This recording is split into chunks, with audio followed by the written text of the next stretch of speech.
Hello. Today I would like to talk to you about phishing. What is phishing? Where did it come from? Does it do any damage? How do you protect yourself from it? And what do you do if you are attacked? You can find my citations in the description. While you may not know what phishing is by name, you have probably already heard of it, or know what it is. Phishing is the illegal practice of impersonating someone or something reputable or trustworthy, with the intent of stealing sensitive information. This includes addresses, credit card information, or even your social security number. Phishing originated sometime around 1995. These scams use spoofed emails and websites as lures to prompt people to voluntarily hand over sensitive information, giving it the name phishing. The PH stemmed from the earliest hackers known as freaks, who could hack telecommunication systems in a variety of ways for a variety of purposes. Back when the internet was reliant on telephone lines, phishing eventually grew from stealing data. It can now try to get you to install malware or ransomware. Obviously, phishing can cause a lot of damage, especially when they get dangerous information.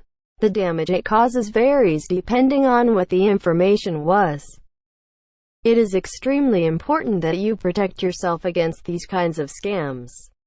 To protect yourself, be cautious of all communications you receive. Take steps to verify the source. Legitimate companies will not ask for your personal information on a pop-up. Companies will not just contact you directly. Make backups of your data regularly.